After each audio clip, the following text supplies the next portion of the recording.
Okay, so this is a video review, kind of a follow-up video of this car that I bought, the Smart Brabus.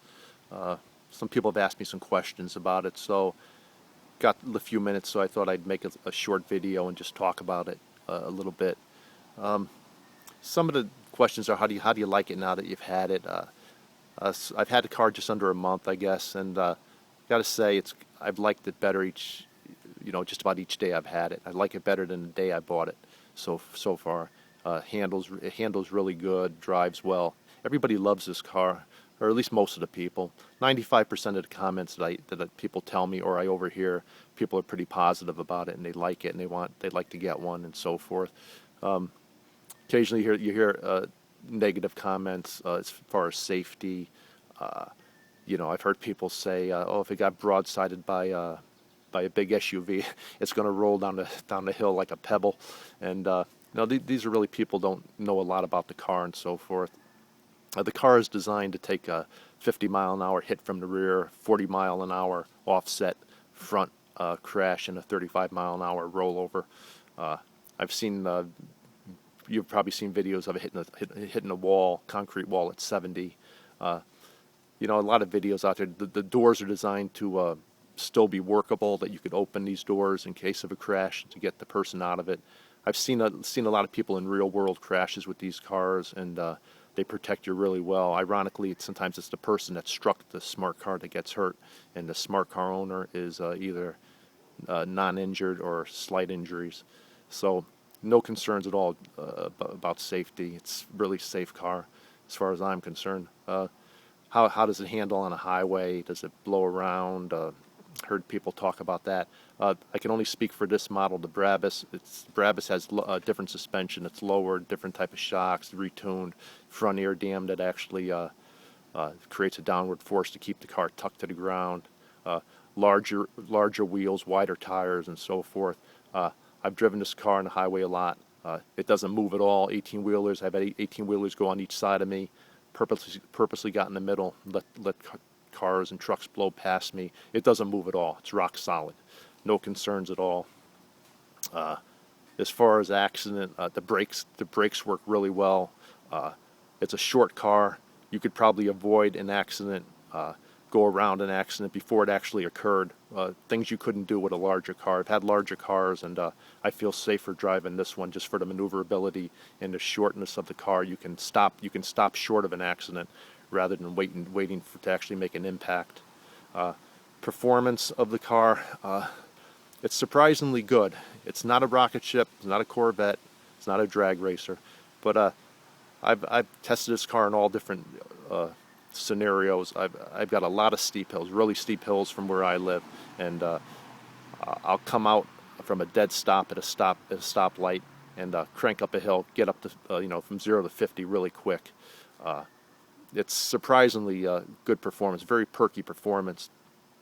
When you're at a dead stop, if you were just to drive off normally, it feels a little sluggish in the first gear, like it's kind of really felt sluggish or slow. But as soon as it goes into the second gear, it kind of like takes off. You have to really kind of get used to it, because if you're on a snowy, maybe snow, I'm not going to drive this on the snow, but if you were, could be a concern because it kind of jumps. It surprises people off the line if you're at a red light. You wouldn't expect it, because it's not a car that has like a real quick 0 to 60 at all. In fact, it's probably one of the slowest, if you were to measure it. And part of that is because of the way it shifts. It's an automated manual, but it kind of shifts kind of slow. So it's not going to extract a lot of performance, but at normal speeds, it's pretty perky. You're not going to feel like you're going to feel much faster, than what you would think. And it surprises a lot of people. I remember watching one coming out of work, and it took off pretty quick. I was kind of surprised. I wasn't expecting it, but now having driven it for a while, I can understand. It is kind of it's a perky little car. You're not going to have any trouble really passing anybody. If you were on a highway, I leave mine in drive. As I said, it's an automated manual, but there is an automatic, so you'd leave it in automatic if you want. I leave it in drive quite a bit. If I was on a highway and wanted to pass somebody, I would use the paddle shifters. I would recommend that, the downshift, rather than use the automatic and then hope that it chooses the right gear. because you don't want to have like a truck barreling down on you and just be sitting there. So I definitely would make use of the paddle shifters because you want to extract performance. It's a small engine. The engine does use premium fuel. That's a negative for some people. I prefer that it didn't, but it's not a deal breaker for me. Maybe another negative, there's no spare tire. It uses an electric inflator and a can of sealant that screws into this inflator. They're tucked underneath the passenger wheel well. You plug it into the cigarette lighter, and as you pump the car up with the air, it applies the sealant. Of course, this won't help if you had a cut to the sidewall. So a lot of owners take the smallest wheel, which is the front wheel, and they'll keep one in the back of their car as a spare in case they need it. Brabus uses different wheels, of course, larger wheels. The base Smarts, the Pure and the Passion, they use 15-inch wheels front and rear, but the front ones are narrower wheels, rims and tires. Brabus uses 17-inch rear and a 15-inch front. The front tires are the same size as the rears on the regular Smart. So, I would expect that the spare, using either a rear wheel from a regular Smart or even the front wheel would probably work fine for a spare on this car. The exhaust on this car sounds really good. It's not real loud. It's not soft. It's got a nice sporty sound. Really sounds good when you get into the gas. This car is a real attention getter. I've had it next to a bunch of classic cars and the Z06 Corvette, bunch of cars, and everybody gathers around this car. Everybody wants to know about it. You kind of feel like a celebrity drive, and everybody really wants to ask questions about it. I guess there's not a lot of these around, for the most part, and this model looks, pretty cool. It's a car you'd have to see in person and so forth, but it's a really cool car. I'm enjoying it quite a bit. No problems with the car so far.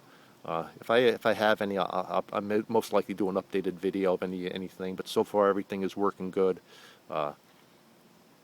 Again, everybody kind of is pretty much really likes the car. It's inside and out. It's really done up pretty well. Pretty sharp-looking car for a small car. It's a car maybe you want to test drive. It's not the car for everyone. I could tell you that right off the bat. A lot of people will just be turned off by the size. Regardless of how safe the car is and the safety equipment it does have, some people just are not going to feel comfortable. Some people may not like the way it shifts. That might be a turnoff for some people.